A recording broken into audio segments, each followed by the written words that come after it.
Wus meraina katon mambangi wangaruna katinektraning aku rapo sabdaning aku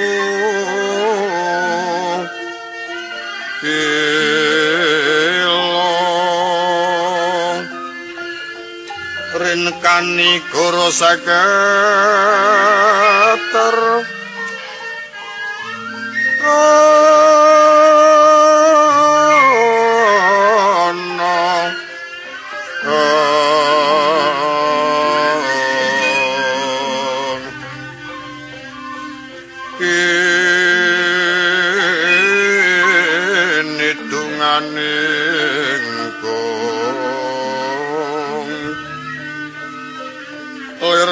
sing ngepini panto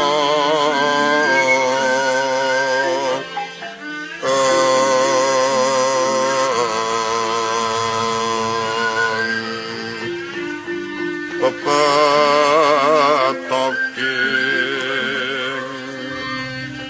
ayam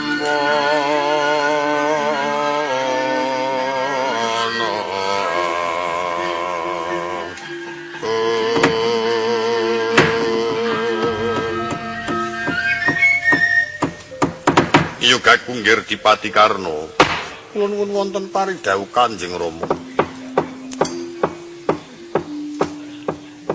rikala semana nggonmu mlebu ana kukuban pakuwon ing glagah tinunu nganti bisa gawe kurban patine Senjaya kang bakal mbladak milang sipat mirang Kampuh Jinggo apa durung ana tondo-tondo yen para kadang-kadangmu ing Ngamarta ora nrimake munggu patine Senjaya. Engetipun ingkang putra kados dereng wonten tondo tengara yen para kadang kula Ngamarta mboten nrimaken. Kula kinten malah rila lair batos. Jerwataipun Senjaya menika mboten kenging dipun tulat, mboten kenging dipun tulodo dhumateng para kawula. Namung saking pengajeng-ajengipun ingkang putra daya dhewe enggal saged mangertosi senopati ing Ngamarta sinten ing badhe ditandhingaken kaliyan kula yen ora kleru pandugaku ora bakal sisip yen to adimu Arjuna nanging senajan to mungsuh karo kadang Adipati Karna ya kudu ingkang praitna ngati-ati tega larane aja ngali tega patine senajan to kaya ngopo sepisan netepana nggonmu duwe kewajiban bantu negara Wistina nang banjur elinga yen to kuwi kadangmu mengkono mau mangsa Buddha tumraping pangulah rasa ora kekilapan mboten sanes namung pangestunipun Kanjeng Rama kula pundi minangka dados pangayuman mengkono Karna Sengkuni kula nuwun wonten paring dawuh Kaka Prabu.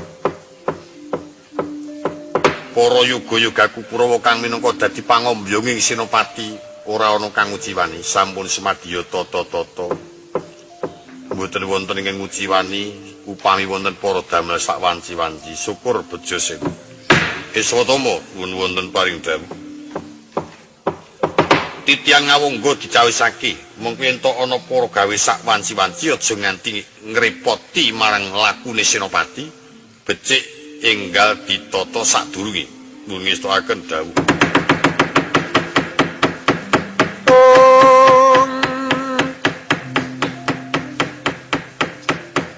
lingsir latriku medhaping lintang tranggana surem sasongko kang wis manjing bumi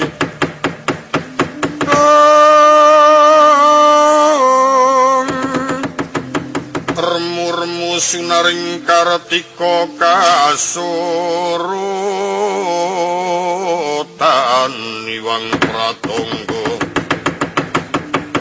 Iwang Pratangga mijil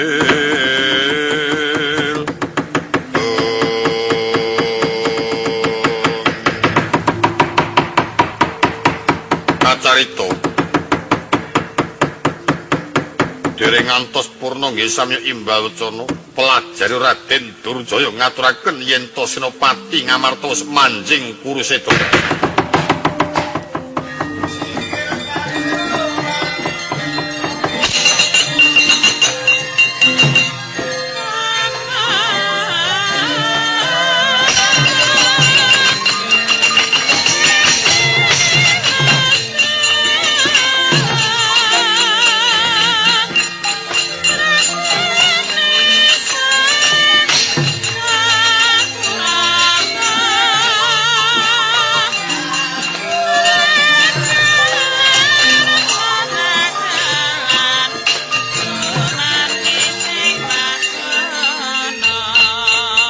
Matur wong ngersa dalem Kanjeng Sinuwun Mandaraka. Apa Durjaya ngaturaken kawulingan? Kurusetra sampun kedatengan senopati saking Amarta.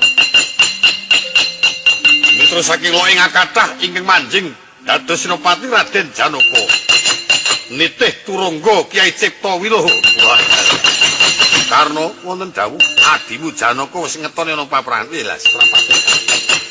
Ora bakal Cidra Durjaya mboten badhe Cidra Ngubaya ngirai Koko Prabu Karna. Nyuwun pangestunipun Kanjeng Rama langkung rumiyin Rata Kencana kula triniti.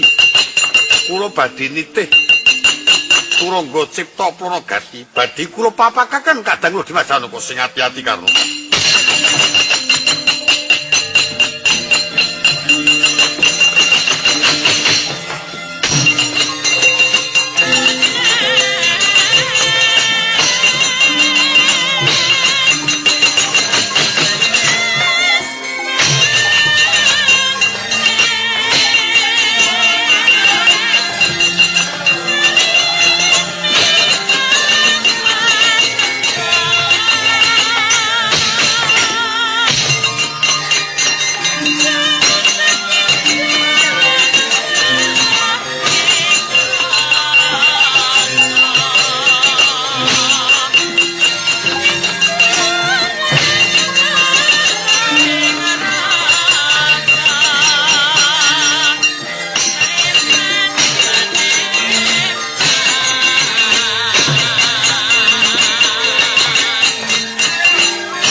Bapak keprangguling musuh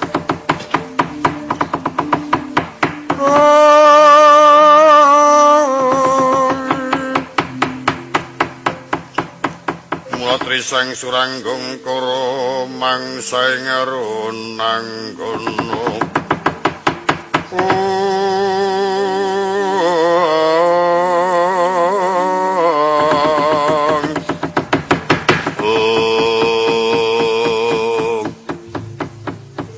adinipun Kakang Yai suwe ora tau ketemu Dimas Janaka padha Basuki Dimas wis ora sambageke karo aku ora ana gunane Kakang Dipati mbageke karo Janaka lho apa sababe apa Dimas Janaka banjur nganggep yen pun Kakang mungsuh senajan pun Kakang ki mungsuh seka kersane Dimas Janaka Nanging elinga yen to Dimas iku isih kadangku dhewe.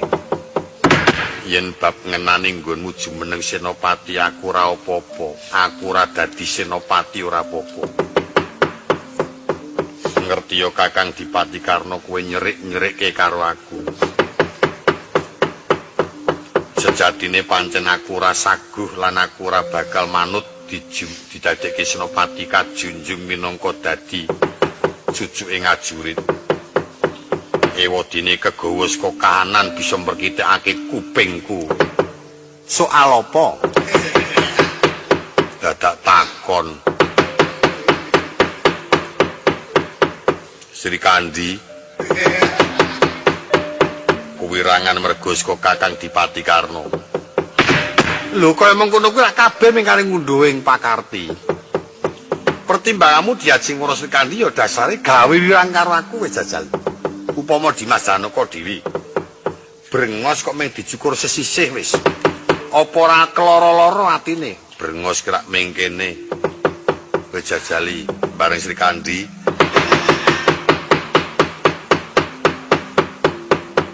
Lah Sri Kandi kena jemparing ora apa-apa to? Ora apa-apa kepiye kuwirangan semangkean sing bisa nglepasake jemparing. Ayo saking nututo Kakang Dipati Karna tak cekel tak bondo tangan. Lantaran saka pertimbanganku kang nandhang kuwirangan iki Senopati Ngamarta. Oh iya to. Yen pancen mengkono kersen Dimas Janaka pun Kakang mingkari manut gandhengi kerengan sedulur. Prayogane Dimas Janaka nitih turangga apa secara wewantan? Wis prayoga neter kadigdani secara wewantan. Aja mlayu Dimas.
Suprobo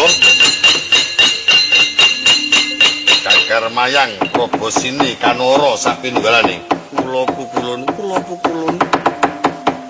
wis ana kedadian tempuh Bitutomo alok Benda Wolopati cawisna kembang kang arum gandane lan banjur dibarengi surak-suraking dewa kang mangambal-ambal yen Janaka kang menang dibotoi disurai disawuri kembang. Nanging yen Janaka rada ketemper, Dipati Karna sing menang, aja tok sawuri kembang. Kuwi ngestakaken dawuh. Rame nggenya tempuh Bitutomo alok Benda Wolopati Raden Janaka mangsa marang Raka Sang Adipati Karna ya Raden Suratwangsa. Suraing para dewa ambata rubuh sumauring puspita kang tumanduk angger Raden Janaka amrik arum bisa amuwi mangka king penggalih Raden Janaka yaya banteng katon tandangi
Dimas Arjuna.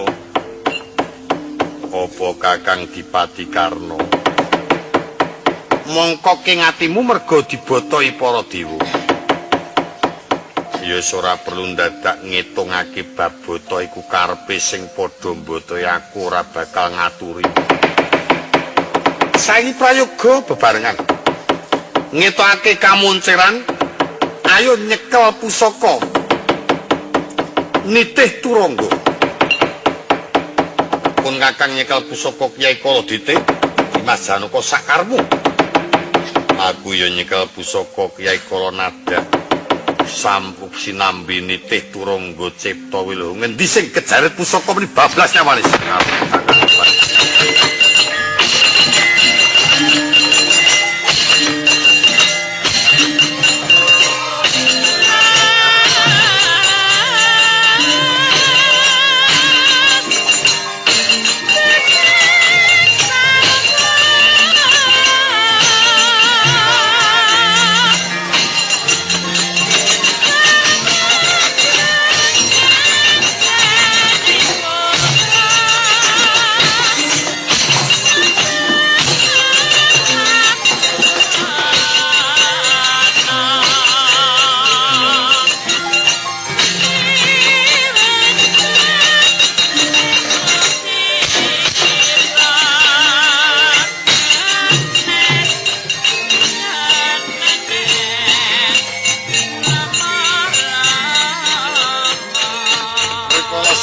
Sesarengan ngasta dhuwur.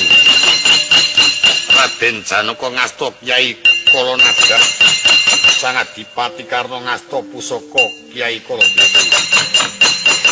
Tempuh ing ayudha peperangan Pancakara manjras pusaka. Elena ing kaprayananira. Sang Adipati Karna wasana ketaman pusaka Kalanada saknalika jengkelang sangka turangga.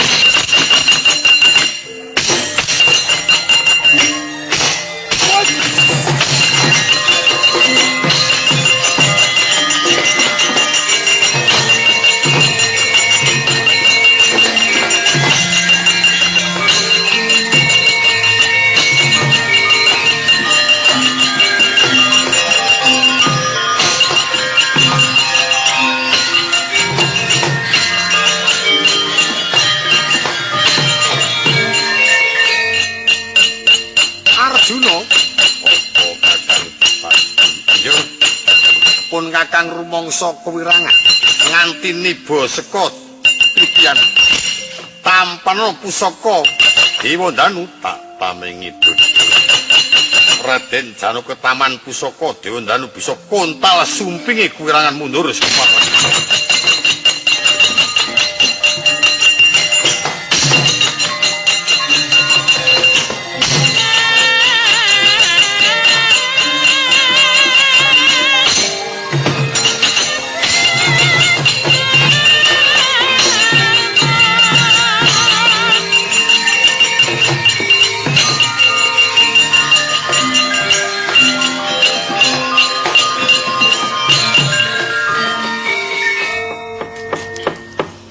Ana apa Yayi?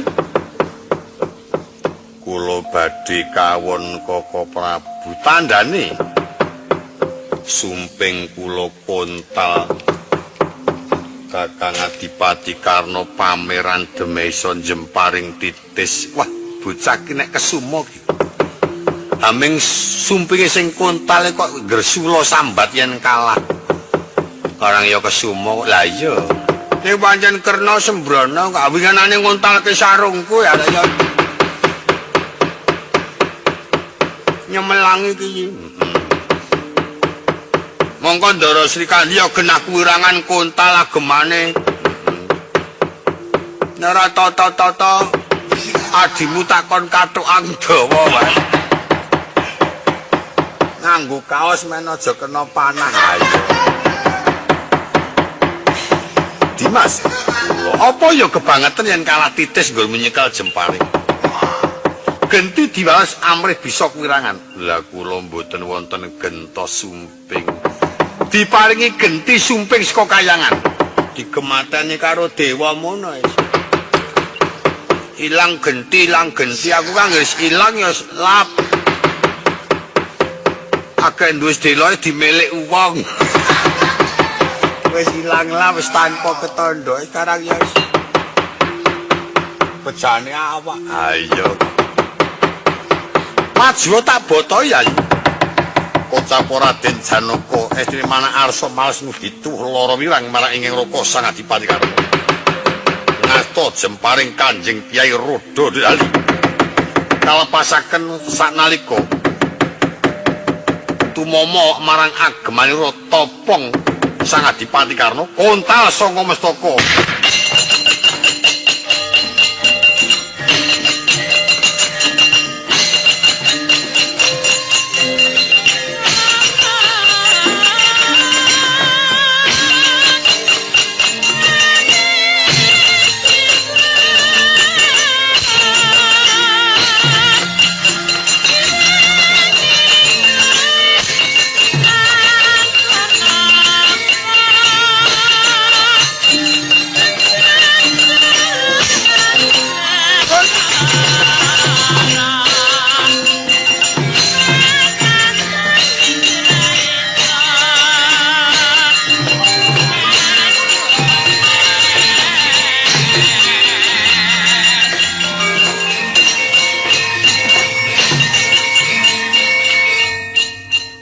Napa Karna? Rama kirangan ingkang putra. Ketaman jemparipun kadang kula Dimas Arjuna topong kula kontal Rama.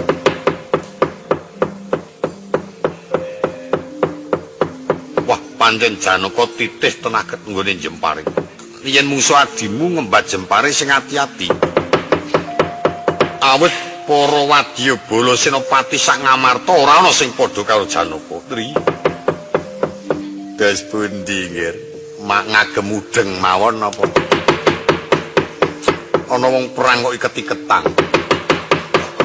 Ya wis kene tak gelung kene. Sinarita Sang Adipati Karna den ukel rikmanira pinacak kagelung marang Sang Prabu Salya. Wangsul kados tatkala masih muda. Anjing peperangan Surya kembar buwujud Raden Janaka marang Suryata.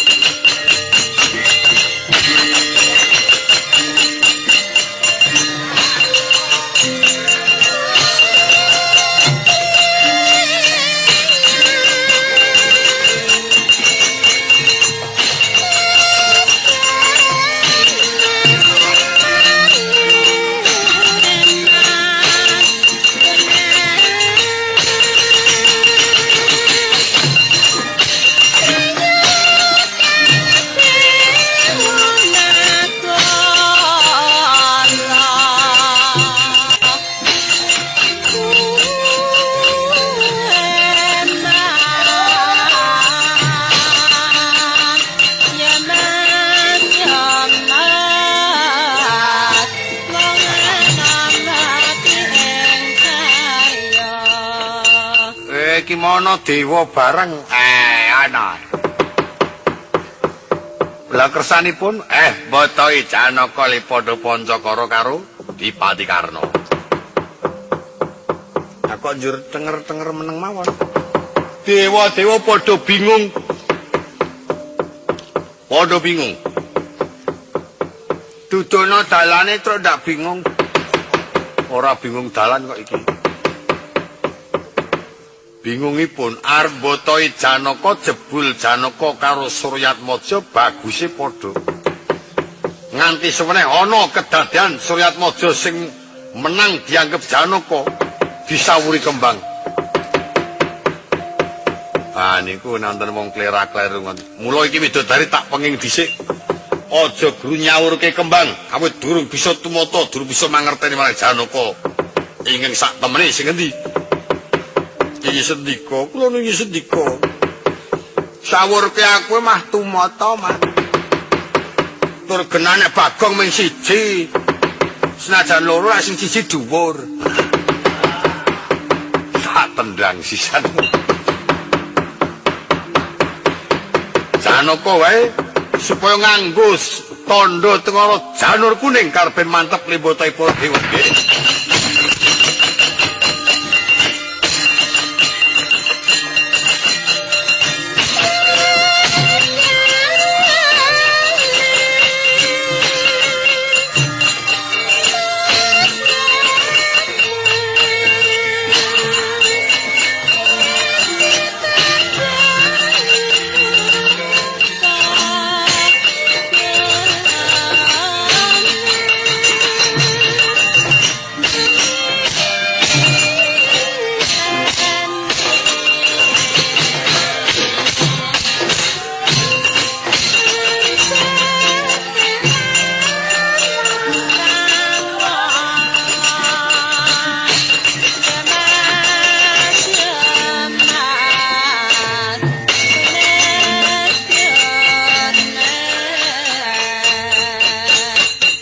Janaka apa Kakang Suryatma pun Kakang wis rada sawetara Pancakara kelawan Dimas dina iki pun Kakang Darbi Panuwun ayo padha nitih rata adu patiti sing jemparing ngendi Kang Lena aku mengkari manut sakarmu aku ya nitih rata kencana Kakang Suryatmaja semono ya tak kembang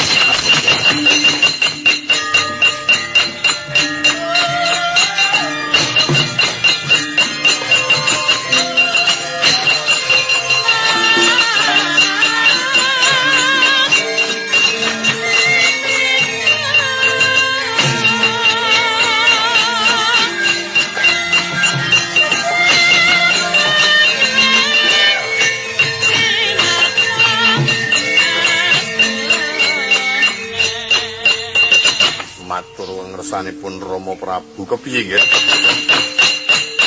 kula sampun kelajeng penantangipun dumateng Dimas Janaka anggen kula badhe manjing peperangan nitih rata kula suwun Rama Prabu ngasta kusiripun oh iya prayoga Asatama mboten dawuh aku kang nyekel kendaling jaran Asatama kang ngeneki karben dibacutake nggone Pancakara nyekel jemparing ngendi kang titis ya kuwi gak bakal unggul peperangane.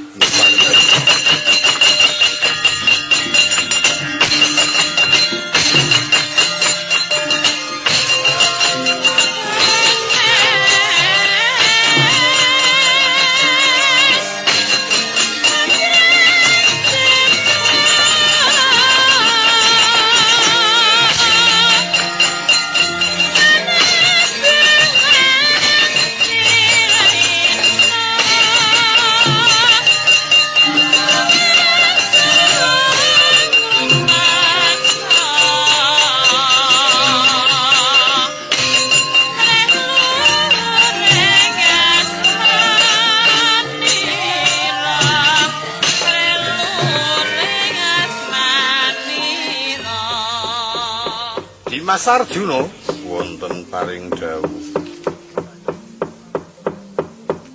kok banjur merpeki marang pun Kakang Dipati Karna paring dawuh supados kula ngembari anggenipun Pancakara nitih rata ngembat gendhewa nglepasaken jemparing oh iya ayo ditimbangi aja kuwatir menawi Kakang Dipati Karna ingkang ngasta kusir Rama Prabu Mandaraka menawi rata Madukara kula suwun Kaka Prabu ingkang ngasta kusir ya wis tak kusirane aja semar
Cinarita nggenya tempuh bondo itu sesarengan anglepasaken Jemparing. Jemparing kang mungging akasa persasat pating glebyar pating clorot. Pindha melaping tatit. Rikala semana lena ing kapratnanira Raden Suryatmaja. Seka bantering nggih nglepasaken Jemparing Raden Janaka. Satemah nganti njebolaken rikma. Pedhot jamang jungkel padha satika sang Adipati Karna.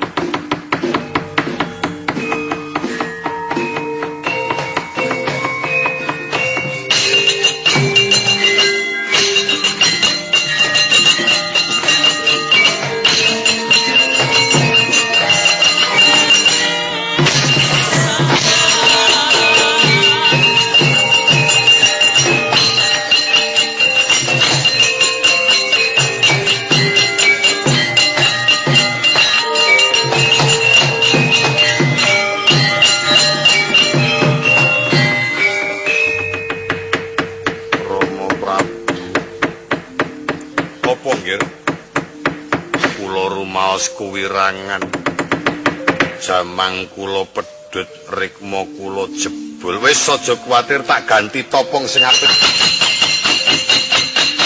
amrih bisa timbang kekuatanmu karo Janaka genti walesen Janaka rikala semana wis ngagem topong mangkilat pindha gebyaring Sang Adipati Karna ngasta pusaka wasiat ing ngawungga kang linepasaken wonten ngakasa. Ing ngriku natas rikman Raden Janaka bodhol ukelira saknalika Raden Janaka nglugur.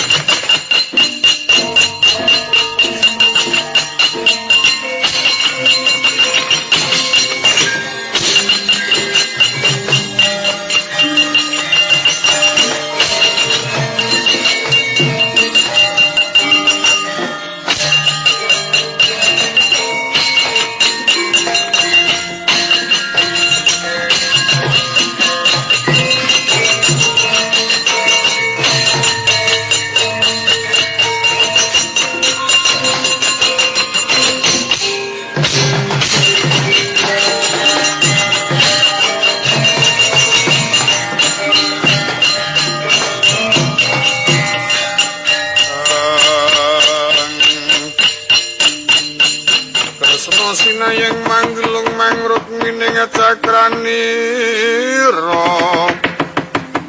umitirane ngasta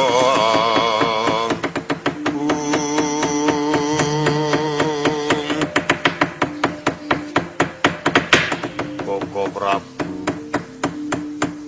kula kuwirangan Koko Prabu rikma kula udar. Oh, dijemparing karo Karna. Ya wis aja kuwatir. Nampa sekadarmaning para Jawata. Yayi bakal didandani marang pukulun Bathara Antrada supaya bisa surya kembar marang Yayi Adipati Karna. Cinarita rikala semana Raden Janaka den agemi topong. Peparing Sang Hyang Kanaka Putra busana surya kembar marang Kang Rupa Sang Adipati Karna. Datan ana bedane pan iku kang kena sinebataken Karna tinanding. Paparan persasat udan Jemparing lo ing para dewa kang ambata rupa burking para kawula kang kepok sesarengan. Umyang gubruk separaning para madya.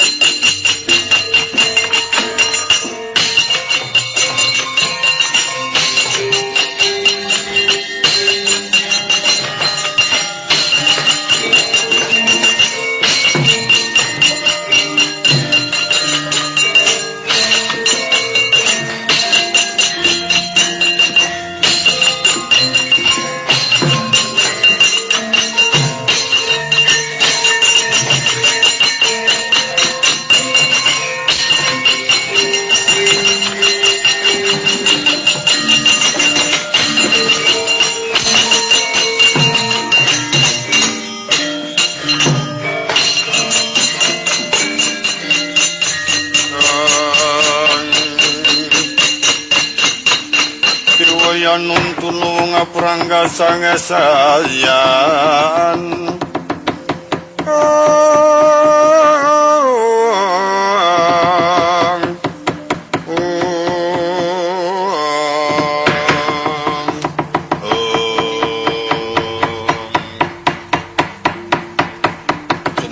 jemparing kang yekti datan wenten selani ucapo ingkang wonten Jimantara kang wujud arda walika genyura sak dongkoting wital yaiku kang kena sinebataken Kyai Naga Kumbang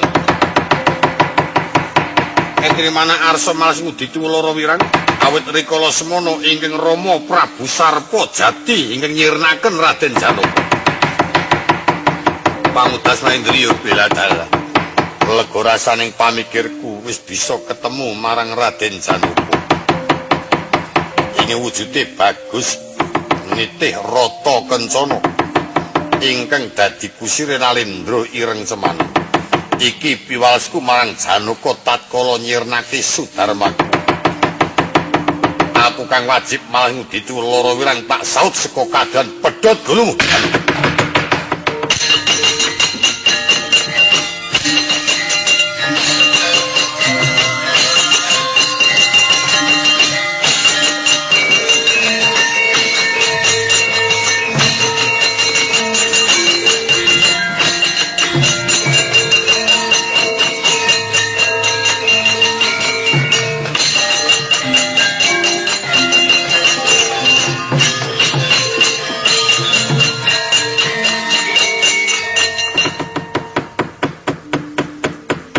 Arjuna wonten paring dawuh Kaka Prabu sing ati-ati lho.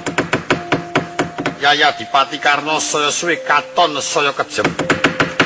Ora ngengeti yen to Pancakara mungsuh marang kadang. Senadyan kula mboten badhe tinggal gelanggang colong playu. Mengkono ya. Pancen tak sesuwun lan tak pepuji rina kawan wengi Dimas Arjuna kang kudu teguh pamikir. Ucap wong agung Ndrawati rikala semana ngasta kendhalining turungga. Presa kumalap sangka ing Jimantara. Wis uninga yen to Kang Rai Sumedya nampa bebaya. Sigra paring sasmita ngasejati jemparing bakal kalepasaken marang rata ing awungga. Presa yen to ana bebaya sigra den lepasaken ing akasa nugel gulune Sang Naga Kumbang tugel tol dadi loro sirna Madrayu.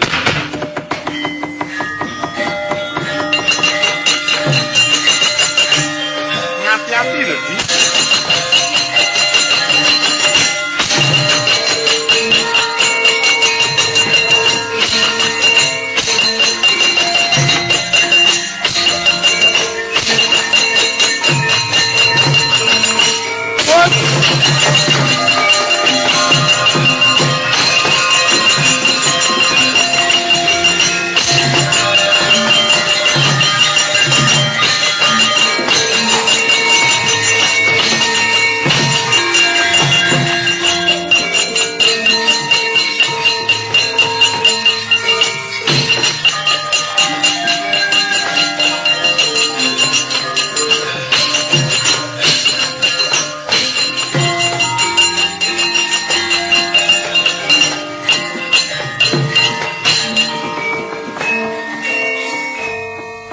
Napa Karna?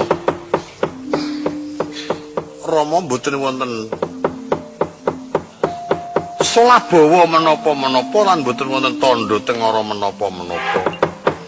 Menika wonten deksaka ingkang tigas jangganipun dawah saking Jimantara.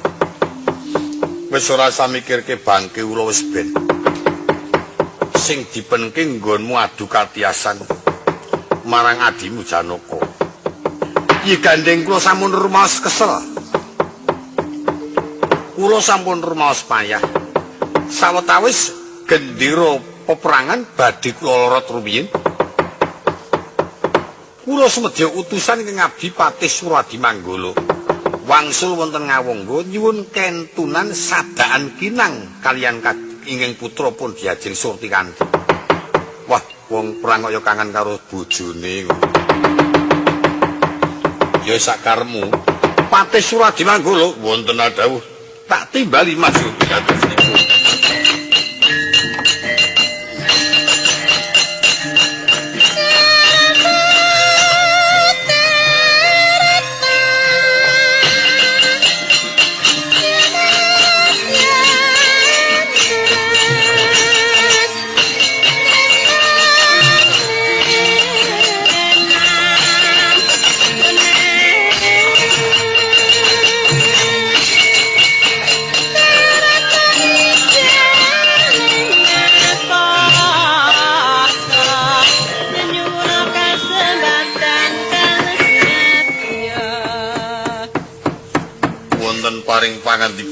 dangu dhateng ngabdi kepadihan. Ing wektu iki tak parengake bali ana ngawonggo. Matur ana ngersane apa diajeng surti kanthi.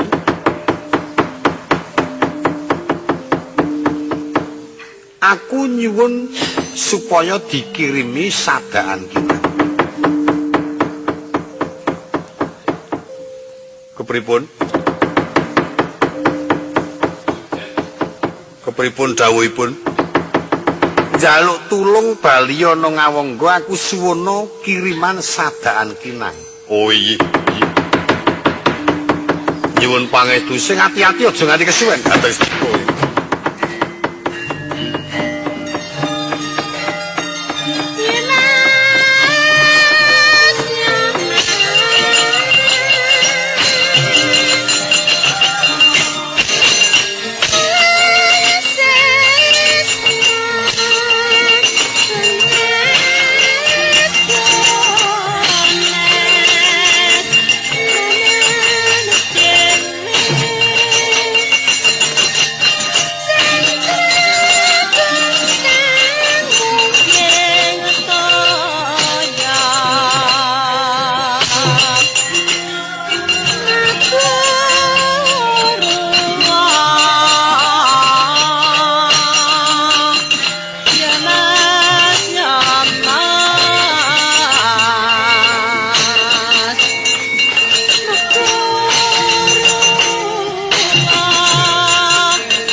Yaning etaloga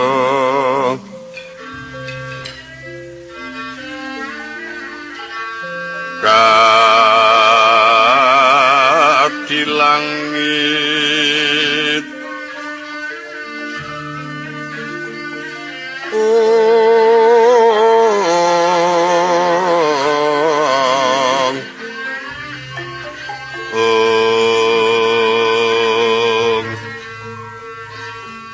mambang tepas ulan pomaneka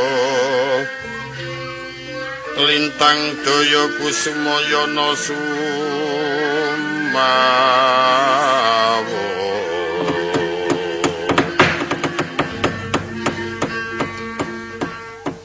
Kucamban kula nuwun wonten paring pangandika Sang Kusuma Dewi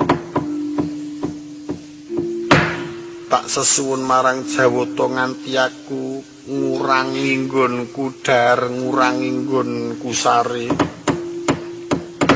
Muga-muga Gustimu sinuwun ngawongga pinaringana unggul peprangane yen to manjing jumeneng Senopati. Kula piyambak nggih tansah nenuwun dumateng ngersanipun ingkang Maha Kuwaos supados pinaringan unggul juritipun ingkang raka Gusti kula sinuwun ngawongga. Iya. Direwangi cuklan-cukli prihatin yana. Awakku katek kuru.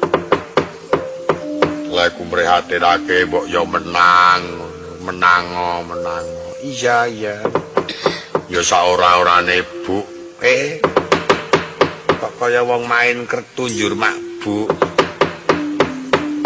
Muga-muga pinaringana unggul jurite. Iya aku ya muji-mujekake, muji-mujekake. Supaya menang. Ya syukur ya disesuwun. Cinarito rikala semana sesarengan ngenya nekung marang Jawata. Cukla-cukli bermono sandi. Ucapo ingkang manjing puning kraton Ngawungga Patih Suradimanggala. Ingkang sejatine rikala dinuta marang ingkang sinuwun Prabu Basukarna. Kirang tanggap ing pangendikan karo wis rada sawetara jempuh kagungan cacat gerah pamireng. Perkawit nggih semedya matur wonten ngersanipun Sang Dewi Surtikanti.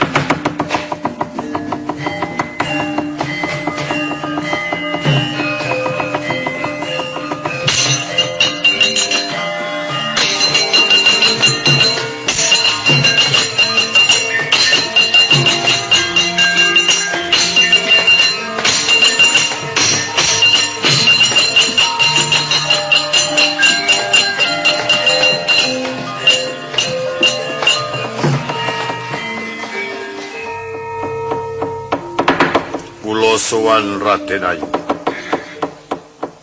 Patih Surati Manggala kowe bali ndri. Ana apa Patih Surati Manggala? Ih, menapa menika wau? Sowan kula lajeng menapa wau ninggonanu. Kepiye mbok ya sing cetha? Gustimu sinuwun ngawangga kepiye? Ih, wau perang. Ning lajeng menapa menika wau? Kepiye nggonmu matur kepiye? Gustimu kepiye, Pate? Nun.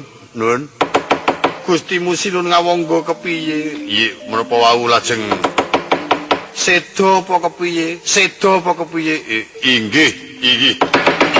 Ocapo Dewi Surtikanti presa pengaken Sang Patih estunipun klentu tanpa den penggalih nyandak dunglikan suduk seluruh Sirna Margalayu.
Kontrang kantringan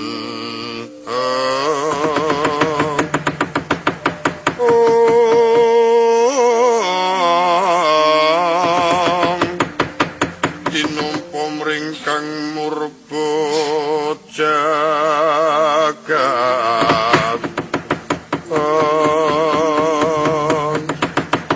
aduh Gusti kula panjenengan kenging menapa Gusti? Alah ora karu-karuan. Nak Gustimu Surtikanti suduk selira becik kowe suduka. Kemang. Trabang kodekku sirik-sirik. Gustimu banjur kilang-kilang kunarpane kaya mengkene. Aduh sinuwun ngaturaken kedrawasan ingkang rai seda suduk.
Patih Suradimanggala bali sangka ngawangga. Kok wangune tawang-tawang tangis ana apa? Ana apa Suradimanggala? Ngaturaken kedrawasan. Iya kula ngurmaosi lepat.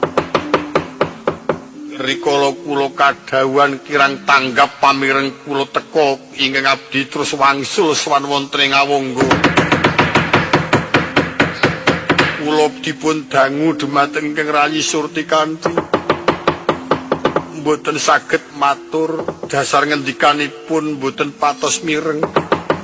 Kula namung matur inggih mekaten. Wasana kang rayi Surtikanti ngasta curiga ligan suduk selira wedal menika kang rayi Surtikanti sedo. Lho, Surtikanti mati. Inggih wis keparat ora patut wong tuwa dikongkon mindhon gawe itu.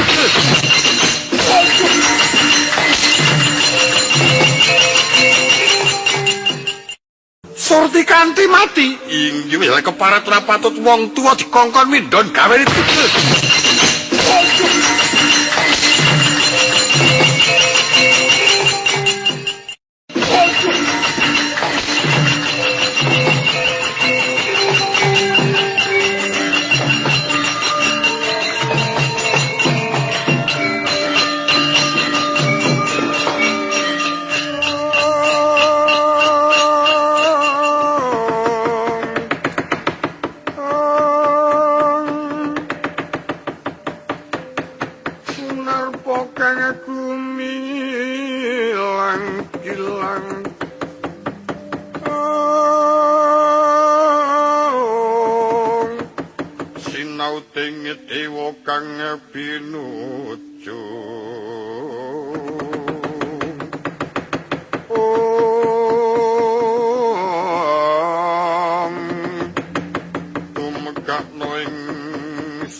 Kanjeng Rama, kula sampun rumas tanpa kekiatan. Kula sampun rumas tanpa daya, Rama. Aja kaya ngono, Karna. Sing teguh pamikirmu aja banjur kaya bocah wingi sore. Yen mekaten kawontenanipun tenimbang kula menika gesang ingkang tanpa sesarengan ingkang rayi Surtikanti, kula malah badhe nglajengaken peperangan kula nyuwun pamit. Pejah kemawon Rama. Aja nggih. Sing mantep pamikirmu yen to kepengin bakal tentrem malah prayogane. Aja nganti tega-tega banget karo adimu sana. Monggo nglesantunaken Pancakara Kanjeng Rama. Ya saya tak kusirane ret.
Apa Yayi?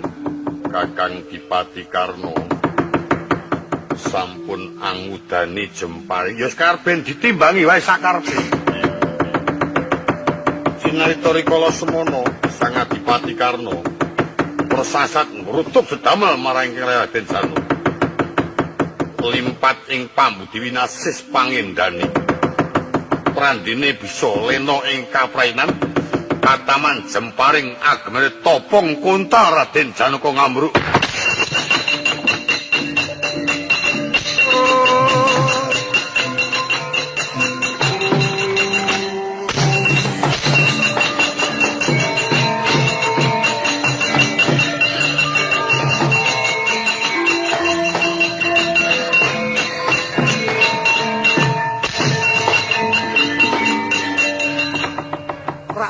menapa tadi? Mboten menapa-menapa Koko Prabu. Ya wis nek ming kontal toponge ora dadi apa.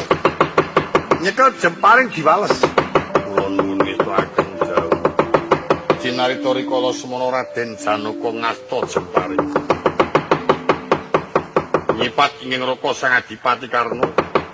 Wasana mbuya tumama marang Kang Raka nanging tumama ngengingi song-song ing awangga. Ingkang kinarya hanyongsongi rata kencana. Satemah song-song awangga bodhol ana paprangan.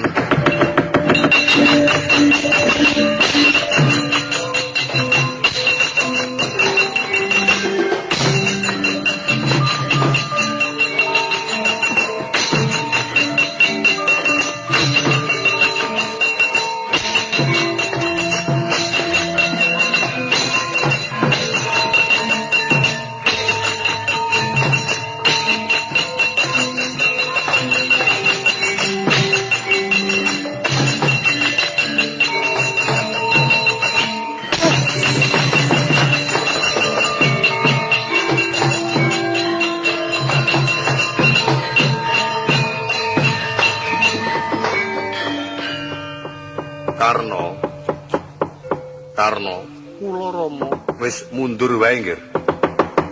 Ayo mundur wae. Menapa sababipun kula mboten menapa-menapa senajan ora apa-apa aku wis nampa plambang. Song-song ing rata kena jemparing bodhol kaya mangkono iku minangka kanggo plambang yen song-song prajurit Ngastina ki sejatine mung jeneng sira. Ayo bali. Mboten Rama, mboten badhe mundur. Tetep badhe kula ajengaken. Malah dalem menika kula badhe tega kan kadang kula Dimas Janaka. Aduh. Aja ya nggih, aja tenan. Mboten berdu. Cinarita rikala semana Sang Adipati Karna ngasta pusaka Dewa Danu ing pengangkas medya den ancamaken supaya tumama janggane Raden Janaka. Prabu Salya prisa nektra nglirik sak Sulabawane Kang Putra lepasing jemparing turangga den sengkek. Satemah turangga reta kencana mumbul kontaling jemparing boyatu marang Raden Janaka.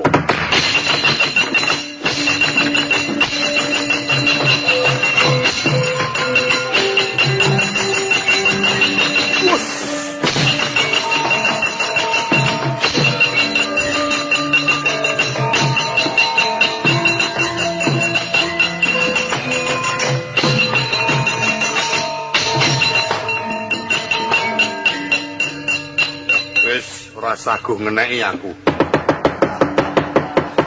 Kelakuane Narasoma elek tenan.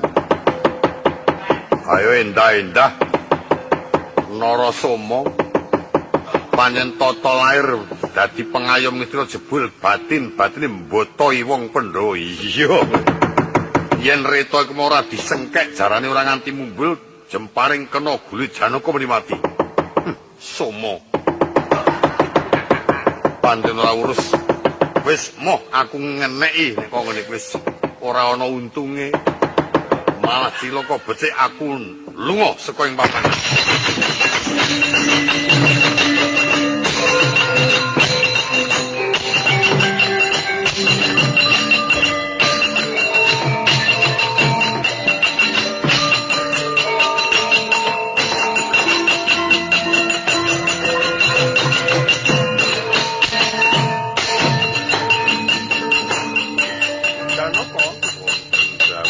Pusakamu enggal cekel. Pusaka wasiat Madukara. Kula nuwun inggih Koko Prabu. Sinarta Raden Janaka ngasta jemparing ing Madukara Kanjeng Kyai Sengkali ingkang katamaken Noyanayuh Baskara Titimangsa. Tumama marang janggane Sang Adipati Karna glundung Sangkarata. Kirna Margalayu.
Narita Raden Janaka tumetes waspanira prisa kang raka Suryatmaja gumlundhung kunarpanira awit enget yen to iku masih kadang pribadi kocapa ingkang ketingal tasih nimbali marang Raden Janaka tata gelar kadidini ngendikane Sang Adipati Karna sejatine iku pusaka dhuwung Kyai Kaladite kang sumedya ngupaya bela. Dimas Arjuna wonten dawuh menapa Kang Mas Adipati Karna? Wis tekan titi wancipun Kakang kudu ninggalake marang Dimas saklawas-lawase. Minangka kanggo pepisanipun Kakang marang Dimas pun Kakang cerak ana yayi aku kepengin ngrangkul karo kowe Dimas. Oh yen mekaten ngersanipun nyumanggaaken kula badhe sowan ngersanipun Koko Prabu Karna mrene Dimas tak rangkul ora ketan wis gedhak nitra dhateng sendika Janaka aja lupa.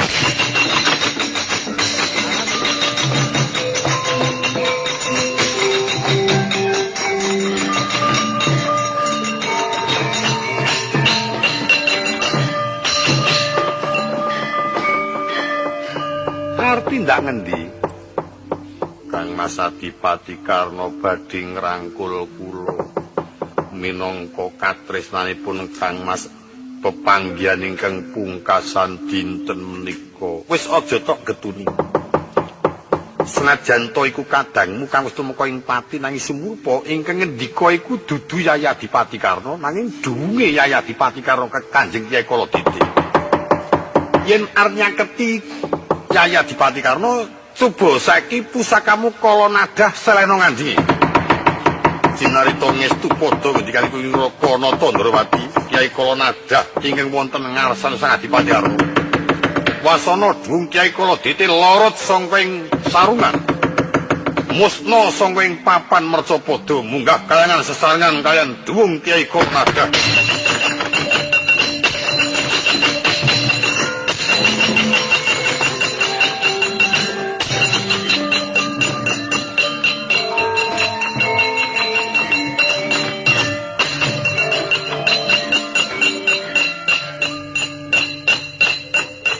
Arjuna wonten dawuh wis saiki cerak ana kuwandane Yai Adipati Karna enggal diurupti kang becik-becik yen perlu Ibu Kunti Nalibrata Calasana Prisa yen putrane ngemasi Kapurlaya.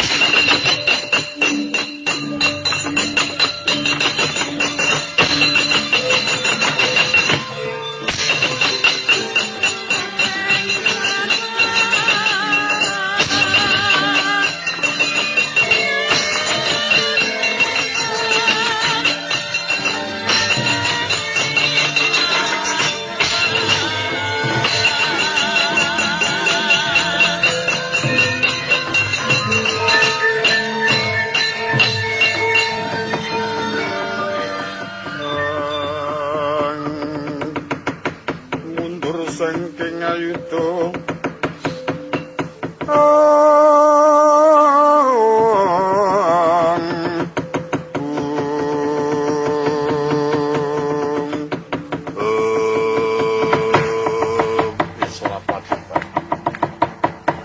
pancen tekan semono yogaku angger dipati Karna tumeka ing layu dadi atur ngarsane anak Prabu Duryudana serane putraku mantu dipati Karna